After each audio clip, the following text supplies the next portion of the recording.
And I was also dubbing anime into English. So, yeah, which is very interesting. So here's what would happen. When anime gets dubbed, they have the American dub that the American studios do, and that will be on the Blu-rays and DVD that get sold and so forth. But for cable TV in Asia, what they do is they don't want to pay all the money to get the license for the American dub.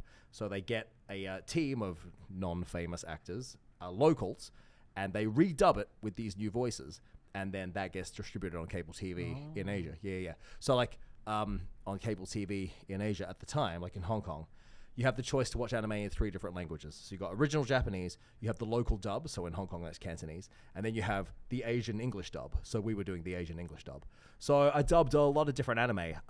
We did Gegege no Gitaro, we did Chibi Maruko-chan, we did Gurren Lagann, Black Butler, several Gundam series.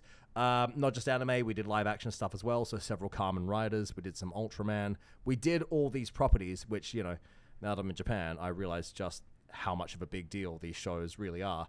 We would sit there dubbing and we wouldn't really realize, you know, Like you just in a small studio. well, yeah, you're in a studio the size of this table, and there's one mic, and there's 8 actors crowded around this one mic. So this is quite interesting. The person who's got the lead role sits right in front of the mic, and the script is here in front of you. And so they're reading off the script, and they're doing their dub, and there's a screen in front of you, so like you're the monitor. So you're watching the show, and you have to match the characters' mouths as they move. So you got your script, you're trying to match the mouths. The main character sits right here. The supporting mains sit right here, and then the next most important people are standing either side of their shoulders, and then the smaller characters kind of sitting on the edges and standing on the edges. So when you start, obviously you have smaller roles. So at the start, this is what your job is. I got to do this with this mic and be on this mic somehow, not be on mic at the same time. Let me show you. So when you first start, you're standing over here.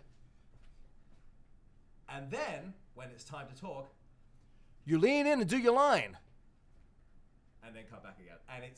And everyone has to move around. Yeah, and you gotta, but you can't make any noise, because if your fabric moves, like if you make fabric noise where you move, that gets picked up by the mic.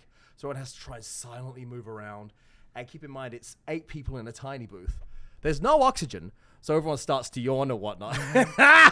And then if someone needs to cough or something, you need just to hold it until there's a cut. And so you'd be holding. Something would happen, they call cut, and everyone would go, everyone's movement and noises that they had to get out, you'd have to wait till cut. And if you made noise and you interrupted someone's take, this was really like, because it could have been, you know, it could have been really difficult, it could have been really going really well, it could have been a great performance, but now you've ruined it just with fabric noise or something, so you got to go again. Then of course that slows down production and so forth, so now the director's putting in more pressure on you to hurry up. So